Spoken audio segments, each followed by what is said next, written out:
Hello, Kardec Radio Facebook page and Kardec Radio. We are live. We're streaming on Kardec Radio page, live streaming. You can actually see me if you would like to on the Facebook page, or we're also on Kardec Radio. Now, I want to tell everybody you can get Kardec Radio app for your iPhone or Android phone. Just go to the Play Store or the Apple Store and just type in Kardec, Kardec, radio, and it's a free app. You can get radio programs 24 hours a day. We will put this live stream onto YouTube, so please subscribe to my YouTube channel. It is Spiritism on YouTube. Subscribe, ring the bell, and of course, I am Brian Foster, and I am bringing you our weekly Sunday evening program every week, and we talk about Spiritism. Now, we've been doing a series of programs this week, The Gospel According to Spiritism, and today we are on Chapter 11, and it's Love Your Neighbor. So let's get into it. It's very exciting. So when he first codified Spiritism, what he did is he wrote a series of 1,019 questions, and he gave them to different mediums throughout Europe. And he did not put those questions into his book, The Spirits Book, which is before, actually, 2 books before this book, unless the questions were similar or the answers were similar or the same. Now, this book is written with Allan Kardec going through different chapters, but also within each of these chapters are messages from different spirits. And today we're talking about Chapter 11, Love Your Neighbor as Yourself. And of course, that has a lot to do also with follow the golden rule, right? Do unto others as you would have them do unto you. So let's go how Allan Kardec started this chapter. And he started it with quoting Matthew chapter 22, verses 34 to 40. But when the Pharisees had heard that he had put the Sadducees to silence, they were gathered together. Then one of them, which was a lawyer, asked him a question, tempting him and saying, Master, which is the greatest commandment in the law? Jesus said unto him, Thou shalt love thy God with all thy heart, and with all thy soul, and with it all thy mind. This is the first and great commandment, and the second is like unto it. Thou shalt let thy neighbor as thyself. On these 2 commandments hang all the law of the prophets. Therefore, all things whoever ye would that men should do to you, you do even so to them, for this is the law and the prophets. So, Allan Kardec explains this. This is what's so great about the Gospel According to Spiritism, because he really goes through and tells you the backstory. Now, when I say the backstory is, what does Spiritism, what does the spirit world, the spirit realm, led by Jesus Christ, and of course, and all these different, we have many different religions. They're all wonderful, right? And a lot of them were led by one of the, the ministers of Jesus. Buddha, Confucius, Socrates was one of the ministers, is one of the ministers of Jesus. They're immortal. So these people came down. That's why a lot of religions say approximately the same thing, is because they're all trying to get us to be less primitive people, right? Why are we on Earth? We are on Earth because we are to take away our primitive emotions and replace them with advanced civilized emotions. Take out our hate, our revenge, and put in love and kindness, fraternity, and honesty. That's why we're here on Earth. Not much else is really that important. It's all about your attitudes as you're going to school and you're learning the lessons. We can make it down very simple, but within this, there's a lot of complexity, how it all works, everything. That's why I love Spiritism, because we are told so much about how the spirit world works. So let's carry on to this. So Allan Kardec writes, to love your neighbor as yourself, to do unto others as you would have them do unto you, expresses the most complete form of charity because it summarizes all of man's obligations towards his fellow men. We can find no guide to take as an example that is more guaranteed in this respect than that we should do to others what we would have them do to us. What right have we to demand that they behave in any better manner, that they be more benevolent or more devoted to us than we are to them? The practice of these maxims leads to the destructive of selfishness, which I like to interject here. Selfishness, as we're told in the Spirit's book, when they say, what's the root of all, you know, bad behavior, evil? And it's selfishness. Selfishness, pride, it's what you want. You think you're better than other people. And that's really one of the things we have to work on taking out. And boy, it's tough. All of us have dreams of doing better than we actually are and all this. And of course you do need some pride that when you're doing something good, that's good. So you got to learn to balance all of this. Yes, we need to spread love always. So when, and Allan Kardec writes, when they have been adopted as a rule of conduct and as the base of all institutions, then men will understand true fraternity and so make it possible for peace and justice to reign on this planet. There will be no more hate nor dissensions, but only union, concordance, and mutual benevolence. So in the last two sentences Allan Kardec wrote, he is actually describing what hopefully we will become when we are ascend out of this planet of atonement, because right now we are in the planet of atonement. What do I mean by that? We are immature souls who are learning to, as I said before, take out these primitive emotions. When we have a majority of us who are able to get kind of over that hurdle of trying to, really dampen down, maybe not perfectly, but dampen down pride, selfishness, and get into true fraternity, we will become a planet of regeneration. When we have institutions, let's say governments that actually care about the people, politicians that actually want to do good for the people instead of doing whatever it takes for them to be elected or to stay in power. We'll have corporations that, yes, they'll probably still have to make some sort of profit, but they want to make a profit only so they can keep in business, but mostly do and help train and help people instead of only the elite in that business make as much money as possible. All that will come true one day. So if you are, sad about the state of our current affairs, think of this. One day it will be justice. It will be a just society, but it can't be now. Now, why can it not? Why can't it be? Because you can only have a just society if you have a superior moral population, at least those people who are in the majority who are on earth and in power too. That is the only way. No matter what political system you think will make everything perfect, it will never happen as long as we humans on earth are controlled by our desire for luxury, money, whatever it is, power. We're selfish, we're prideful, that won't work.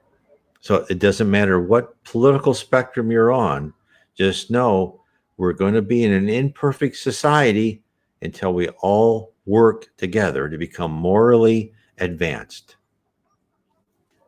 So now the other thing I'd like to say too is that what Allan Kardec said is, is what right we have to demand that they behave in a better manner, right, than us. And in fact, this is echoed in quite a few near-death experiences. In fact, I read this one near-death experience, and this lady who had been in pain a lot, and during her life, she lost her temper. I mean, who can blame her if you're in pain? And she would get mad at people. And then during her NDE, she was taken to a review, as many near-death experiences, and Spiritism tells us about when people sit down and they review their life. And she was shown that scenes from her life where she got mad at someone, and it showed her thoughts, but more importantly, it showed her the thoughts of those people who were receiving her communication. And she thought, oh my heavens, Why did I do that? They're like all of us. People just want to be admired. They want to be loved. It's like yelling at your 4-year-old, right? It's people, even though they make mistakes, most of the time, they don't make mistakes because they want to hurt you or be mean to you. They just make mistakes because they were wrong. They tried to do what they thought was well. And that's why we need love and understanding. And even when people do things wrong, we just, it's kind of sit there and say, well, I don't think that was the right thing to do. Just try to be calm. Again, that's all told to us by the spirits. Now, then Allan Kardec wrote in Matthew chapter 22, verse 15 to 22, and also in Mark chapter 12, verses 13 to 17. Then went the Pharisees, and they took counsel how they might entangle him in his talk.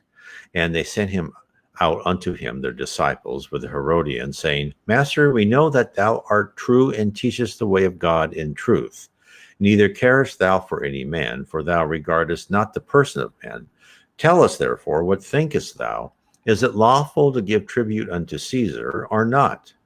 But Jesus received their wickedness and said, Why tempt ye me, hypocrites? Show me the tribute money. And they brought him a penny. And he said to them, Who is this image and superscription? And they say to him, Caesar's. Then he said unto them, Render therefore unto Caesar the things which are Caesar's, and unto God the things that are God. And when they heard these words, they marveled and left him and went on their way. Now, I just had a question on my thing. Is there any good in forgiving and loving someone, even though you want to, possess a desire to pay back something bad a person did to us? And that's, again, a good question. Now, so let's take that question and parse it a bit. A person did something that was not good for you. So there is, on your life plan, you're going through trials and tribulations. Why are you going through trials and tribulations? You're going through those trials and tribulations, educational periods, although you may think of those as complete drama and horrible, but they're educational periods because of what you've done in a previous life. That person who did something bad to you it's called karma, right? Whatever they did bad to you will have to be, for a reaction, there's a reaction. They'll have to pay for that wrong, either in this life or the next life. You don't have to judge anyone. You don't have to mete out justice. That will all be done. That person will learn what they did wrong by an educational force, by higher spirits that know exactly what we're doing much better than we ever can. So that's one aspect. Let's talk about another aspect. Can you forgive them? Now that's your own saying that, that person's horrible. Why did they do that to me? So this is where I go back. And when people do that to you, this is how you should think of them. Let's say in a movie, and the actors in the movie, and there's two actors playing each other, and one actor's a good guy, the other actor's a bad guy. And that bad guy is doing something to the good guy, right? But throughout the movie, the plot lines or the stimuli helping, happens to the good guy, and somehow he becomes an even better person. And yet after the movie, after the daily rushes or what, after they're acting, both of these actors go and they have a drink together and they're friends, although one played the bad part, one played the good part. That is how you should think of yourself and others on earth. You are an actor in a play. You're going through predetermined episodes, right? You're going through, one scene after the next scene. That actor who did something to you was put there for a reason. That actor is playing a part assigned to them through their own free will. Yes, they could be selfish, they could be deceitful, they could be all those things. But that person was put there because they had the capacity to do that bad thing as far as you're concerned to you at that moment in time. They were playing a part assigned to them by the spirit world. Therefore, what you should do is say, okay, I understand the part you played. You are, I wish you hadn't done that. I also wish I hadn't done something before in a previous life for you to do that to me in this life. And I wish you all the best. That is how one should think of those things. Now, is that easy? Heavens, no, it's not easy because we get emotional, all that stuff. But they're actually playing a part assigned to them. Now, of course, they use their own free will to do that wrongful deed. So, they're going to learn their lesson. You don't have to worry about that. But then you have to think about yourself and think about what you've done in previous lives where you were put in that same position and you did something bad to somebody, but yet now you are a better person. It all comes together. And that's why Spiritism is such, it explains things. And explains things because we can't just look at ourselves in this one life, in this one moment, in this 1 hour, in this 1 minute with this one person. Because then it becomes just a point on the line. And we don't know the slope of that line. We don't know where it's going. But if we then pull back and we understand Spiritism, this is why studying Spiritism is so important. And we understand reincarnation, we understand karma, we understand the levels of heaven, how we get to the levels of heaven, we understand why there's the lower zone, why people are put in, what the law of affinity does to those people. And we see that this is all part of a process that takes us from an immature primitive spirit that probably stole whatever we want. We probably tortured and harmed people and used people the wrong way. Believe me, I'm sure everyone on this earth has done this, right? At one point in time, and maybe thousands and thousands of years ago, but we've all been horrible, horrible people. I have been told I have been a horrible person. In fact, that's all I've ever been told about my past lives in my life now is I've done terrible things. So, but now I'd say most of you here are much better people. That is the same thing that's going to happen to that person that did something bad to you. So I hope that helps. Now, let's get back to render unto Caesar what is Caesar.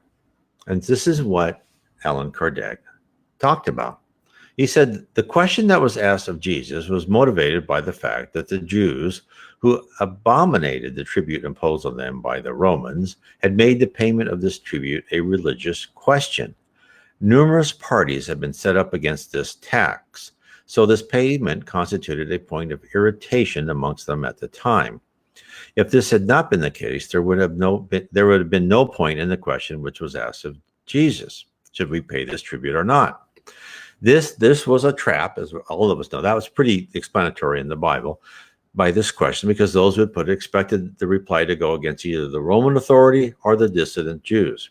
But Jesus understood their malice and got around this difficulty.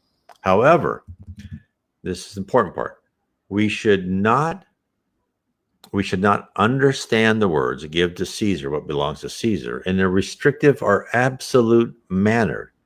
As in everything that Jesus taught, this is a general principle which has been summarized into a practical and more customary form taken from a certain circumstance. The principle is the consequence of the other one, in which we should do to others as we would have them do to us. It condemns every kind of moral or material damage which would be caused to another, as well as all disregard of their interest. It prescribes respect for the rights of each person, as each one desires that they be respected. It extends as well to the fulfillment of our obligations towards our family, society, and authority, just as much for individuals in general. So, again, as we said before, that this is, love your neighbor all comes as part of our, of our training and part of the golden rule. It's as the spirits told Allan Kardec. If you want to summarize Spiritism, it's the golden rule. And in fact, the golden rule has been in one form or another. There's this great book, and it talks about different ways of saying the golden rule in different religions. Confucianism, Hindu, even Socrates had about the golden rule. So it's something that look, honestly, we humans on Earth, we're slow learners. Why would it take us thousands of lives and who knows how many thousands of years to become better people? Because we're still motivated by our primitive instincts and desires. And it's not an easy road to get those out of there. It's tough for all of us. And going through and living in this chaotic environment called Earth, which there is, who knows what's going to happen at any moment, is not easy. But this is like boot camp. It's like basic training where you're going through, crawling on your stomach with your hands and your knees, right, and your elbows, getting under the barbed wire as the machine gun's over on top of you. It's very effective. And then you can ask yourself, well, why do we have to go through this pain? Why can't I just learn? Can't they just show me a PowerPoint and say, be nice to everybody, right? Wouldn't that be much better? Well, you actually had that chance. You could have been put on Earth. You're probably told of these basic tenets in the spirit world, and you were probably put on Earth to say, okay, can you do the same? Of course, then we get deep within us, we have these desires and these primitive instincts that which were of use to us back when we were in the tribal and we had to kill to survive. But now we have to learn to get rid of them. It's all part of the process. And the earth is really, it's not a place to be intellectually advanced. It's not that important. It's to be emotionally. This is our emotional trial here. And on the earth is we get emotional stimuli that can just render and help completely evolve and revolutionize our personality and character. In the spirit world, once you get into heaven, things, horrible things don't happen to you. You're not sick. People don't die. You don't lose your job. Someone doesn't come and run over you with a car because they were drunk in heaven. No, none of that happens. Now, intellectually, you can think of things, but does that really deeply move and remove primitive emotions?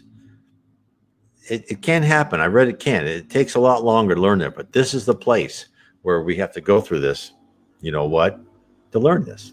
Okay, now, this is one of the messages from the spirits. And so let me find what spirit this was.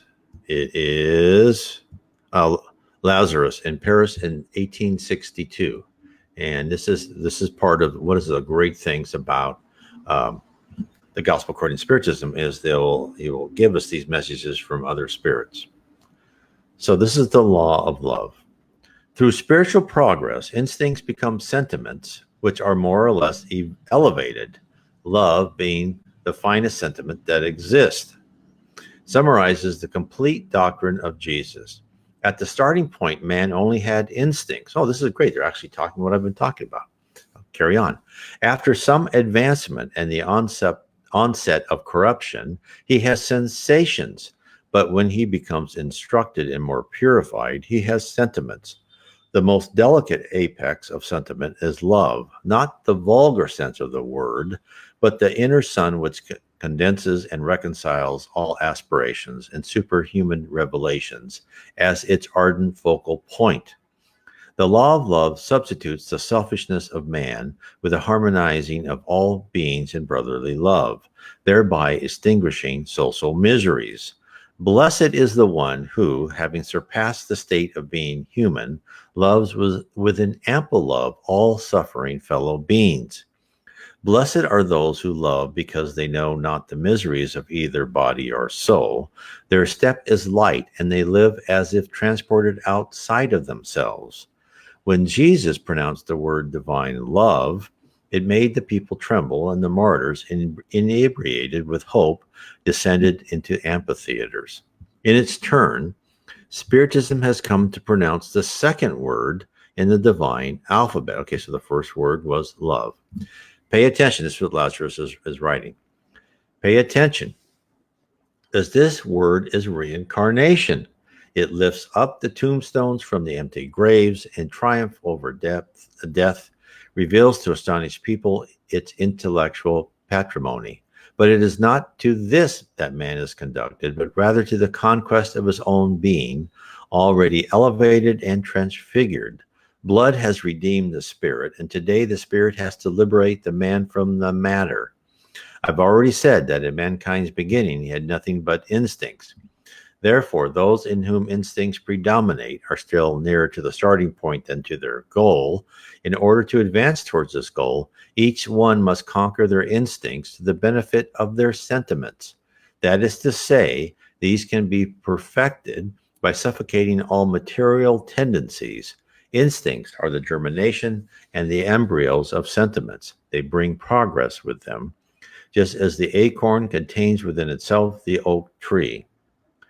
The less advanced creatures are those who, after emerging little by little from their cocoon, continue to maintain themselves slaves to their instincts.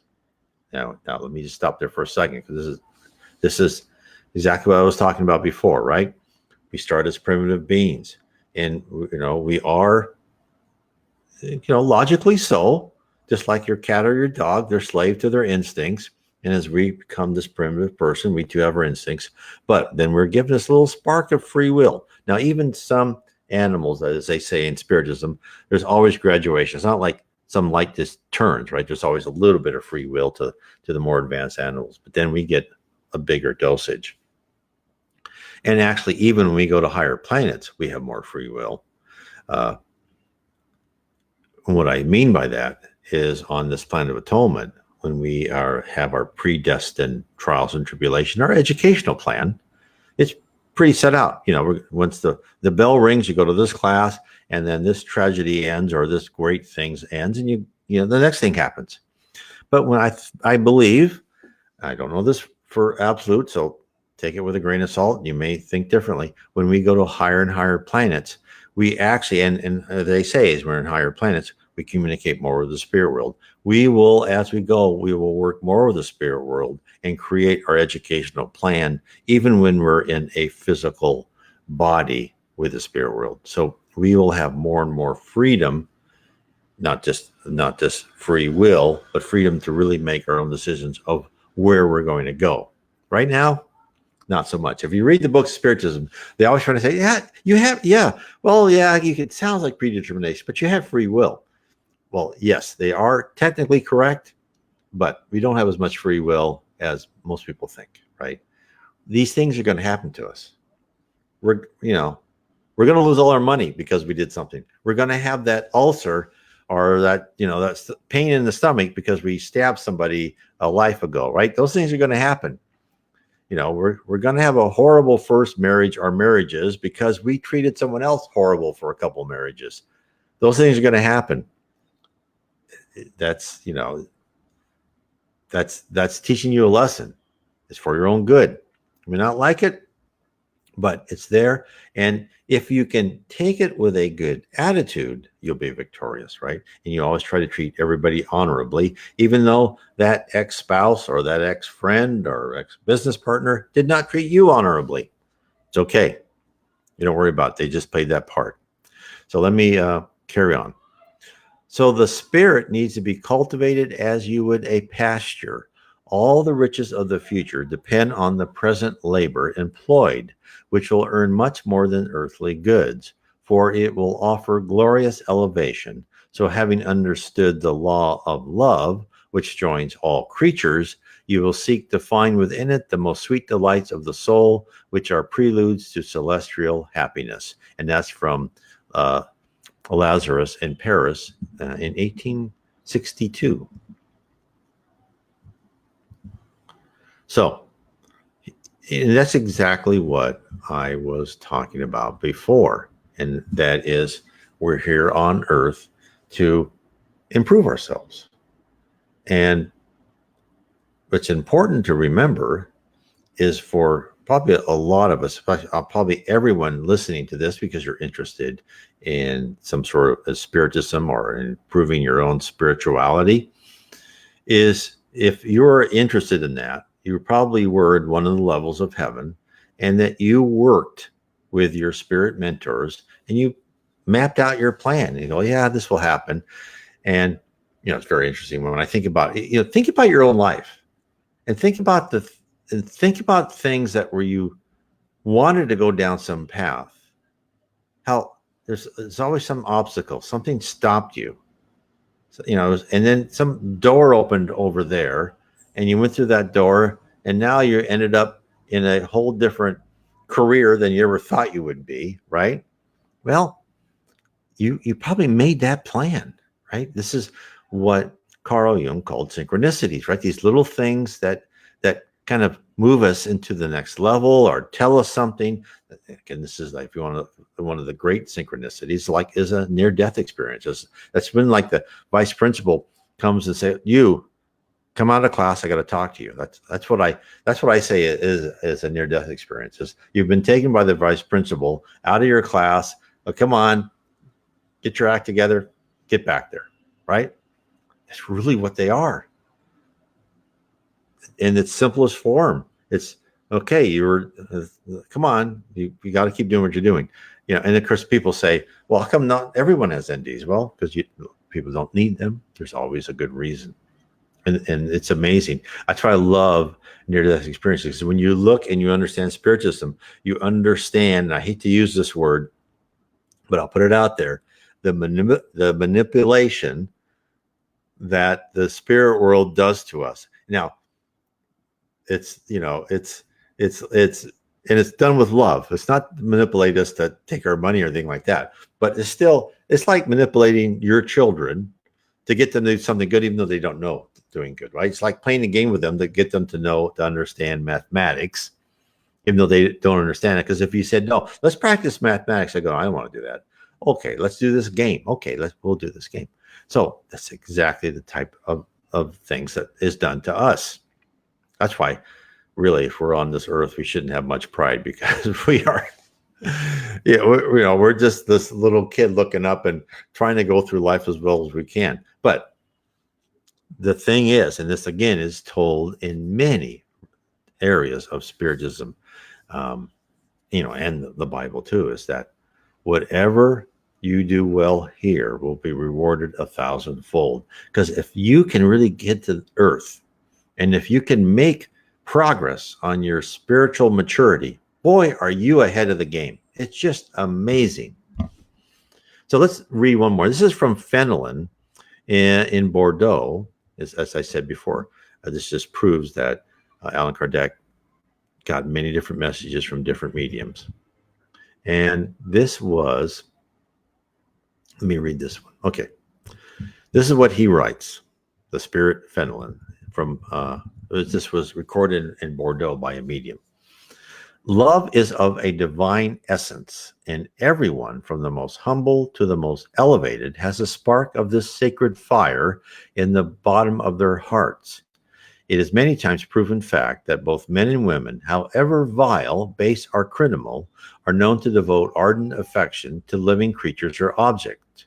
This sentiment is resistant to all attempts to diminish it, and has frequently even been known to reach sublime proportions. Now, let me stop there for a second. Again, this is a message that Spiritism tells us all the time. In fact, this was given to me in a message, my wife and I, from a medium, as a message to us, in which we were supposed to learn is that there's not, everyone's not all good or all bad, right? There's everyone is a mixture of everything. Even those high spirits in heaven aren't all good, at least the heaven around the earth. Maybe above that, I could be wrong. They're perfected spirits. But even us, as we get into those beginning levels of heaven, we're not all good or all, we still have some things we have to do because we're not perfected. Those people in the lower zone, or even the dark abyss, those dictators, those criminals, those assassins, they have goodness in them too. It just has to get out. And in fact, they don't say that, the spirits don't call those people evil or bad. They call them ignorant, or they don't understand to let the good out yet. And so there's always something. I mean, it's so that's why you should not think of someone. Think of and that's why it's good. It's a good practice for you in Spiritism. Is think of like, who is the worst person on earth I hate? Let's call it the dictator of North Korea right now. He starves people. He thinks of different ways to kill people. Right? I read somewhere where he killed one of his generals or cabinet ministers, whatever, had him stand in a place, and then as they preset, this mortar came and just blew him to bits. Right? Terrible thing to do. But is that person all evil? No. Now, to you, it's like, well, yeah, he is. He killed men. He starved. No, he will learn. This person will also go through, so many. These are the two people you should actually feel sorry for, because I tell you, this person, when they pass over, will go down to the dark abyss, right? And then they'll have all of these spirits that are just waiting to take revenge against this poor soul, and they might have to go through thousands of years of being down there until they slowly, and then different incarnations, right? They may be one of these peasants that work for a dictator like him. They will finally learn it's not a good idea to kill people because you want power, and to do these type of things and to torture people. The narco traffickers, all these people who are not nice people, but even to their families, they're nice, right? They all have that spark of love. In fact, there is a story in one of the books by G. Val Owen, and I talk about it in my book, Heaven and Below. And this G. Val Owen's mother and her group of her friends had this vision of this man being let go by this kind of high, evil lord. And they ask, what did that mean? Because they were trying to help one of their sisters get her husband back, because he'd been down into the depths of the lower zone. And so one of the kind of the mother, the mother superior, or however you want to call it, the mother who's in charge of that group, the higher spirit, said, well, what that means is that kind of high evil lord has been keeping that person because of what they've done to him in the past. And they've been very mean to him, made his life miserable down in those depths. But he has finally just gotten tired of being mean to that person and told that person, go, there's the path, get out of here. And she says, this proves, even though this evil, as we would think, evil person, it proves that not everyone's totally bad, that everyone has some good in them, because someday that evil person will get rid of that, and they'll understand that that's not the way they want to be. And in fact, they got tired of their own misconduct. Deep down inside of them, something said, why am I torturing this person? I'm tired of being that way. I'll let that person go, even though they may not, on their top of their conscience, think that they want to do the same, right? Because it's painful. When you read the book Spiritism, getting out of the lower zone and going up is intellectually painful, because then you start understanding what you've done wrong, and it's very painful for them. It's a hard path. It's a hard path for all of us. So anyway, I just wanted to go through that, and that's as Finland said, anyone, however vile, right, there's love in there. And so everyone has love. So that's why, again, you can forgive people, because everyone has that spark of being a better person. So then I'll carry on what Finland said. These are a kind of misanthropists who, while complaining to themselves about humanity in general and resisting the natural inclinations of their souls, which is to seek sympathy and affection around themselves, they reduce the law of love to the condition of instinct. But no matter what is done, they will not succeed in suffocating the living seed which God deposits within every heart at the moment of creation. This seed will develop and grow together with morality and intelligence, and although frequently repressed by selfishness, it will become the origin of saintly virtues, which produce sincere and lasting affections, which in turn will help in crossing the rugged and arid pathways of human existence. Now, what this seed is, and this is what I believe it is is that seed is really our conscience. And if we can learn to listen to what's inside here, everything will start coming into place. And now, believe me, it's hard because what do we do when we're young, when we're a teenager, when we're a young adult?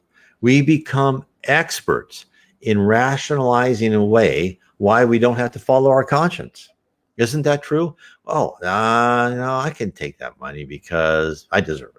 Or no, that person doesn't need it. They won't miss that, right? Oh, I can stab that person in the back at work because it will really help me. And they were incompetent anyway. Like, believe me, I've done all that. But what does that do to you?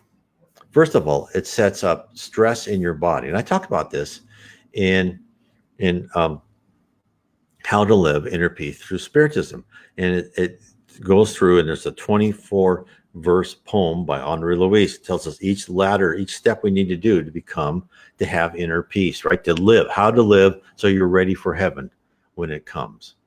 And this is really one of the hardest parts, is even though when you start listening to your conscience, you will do things which probably materially don't help you, in fact, may be detrimental to you, right? But they will spiritually just enrich you. And this will pay so much dividends, you'll be amazed.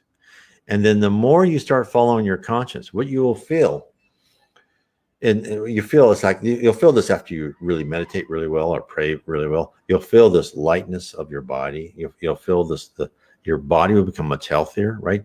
Because, of course, I've said this before, there are studies in which people are more spiritual and believe in a higher power. They are healthier mentally and physically. This will happen to you, but you really need to start listening to this law library in your head. Now, does it know everything? Does it know all the gray areas? Sometimes you don't know how to follow your conscience. Well, that's not important. Just do the best you can. Your conscience, your law library in your mind will get filled out as you go higher and higher and more lives. That's always with you. Spiritism tells us that when you're born, you may not have memories of your previous life, but you have your conscience and your instincts. Your conscience, it always gets better after each life, right? You get more and more understanding. It's always there to help you, and your instincts are always there too. Let me go on with Fenelon said. So there are those who repudiate reincarnation, believing that others will participate in the affections and sympathies of which they are jealous. My poor brothers and sisters, your affections have made you selfish. Your love has become restricted to the intimate circle of your friends and relatives, so that you are indifferent to all others. I totally agree with this point. I've been there too. Well then, so that you may practice the law of love as God intended, it is necessary that you learn step by step to love all your fellow beings without distinction. Now that sentence, learn to love all your fellow beings without distinction, that is tough. And in fact, his next sentence will say this. The task will be long and difficult, but it will be fulfilled because God so desires. I am not there yet. I'm trying all the time. I'm much better than I was, is to love everyone without distinction. But if you can start even on the path, your stress levels go down amazing. Believe me, you just don't worry about these little things. So the law of love is the first and most important precept of the new doctrine, because one day it will destroy all selfishness under whatever form it may present itself, given that apart from personal selfishness, there's also that of the family, the clan, and nationality. Jesus said, love thy neighbor as thyself. Well, what is the limit with regard to your neighbor? Is it the family, the sect, or the nation? No, it is nothing less than the whole of humanity. In the superior spheres and planets, reciprocated love harmonizes and directs the advanced spirits which inhabit them. Your planet, which is shortly destined to make appreciable progress, will see its inhabitants practicing this sublime law, which is a reflection of divinity in virtue of the social transformation through which it will soon pass. Moral betterment of the human race and happiness during terrestrial life are the results which the law of love will bring. So he's telling, look, if you don't like, I can't tell you how many people message me or email me saying, I never want to be what is this reincarnation? I never want to be reincarnated on this place again. And I say, I don't blame you, but we're reincarnated in order for us to improve ourselves. And if we really fight to improve ourselves, our next life will be better and better and better, right? Because your life you're living now was because of the life you had previous. Your next life is, well, a lot of things will happen because of how you acted this life. So your life will become better and better. And even the whole atmosphere environment can better and better as we go from a planet of atonement to a planet of regeneration. We will become that paradise we all want to be. This will happen. The timing, I don't know. And I believe the timing is up to us as a collective. The faster we get more and more people to become superior morality, the faster this will become a paradise. So it's up to us. That's really the big free will, is for us to improve. That's the big newspaper headline. Improve yourself, help other people improve.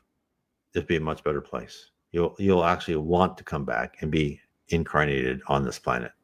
So, moral betterment of the human race and happiness during terrestrial life are the results which the law of love will bring. The most rebellious and corrupt will reform themselves when they see resulting benefits stemming from the practice of the precept, do unto others that which you would not wish done unto you. On the contrary, do unto others all the good that is within your power to do. Do not believe then in the sterility and hardening of the human heart, for even against its own will it must give way to true love, which is like a magnet that is impossible to resist.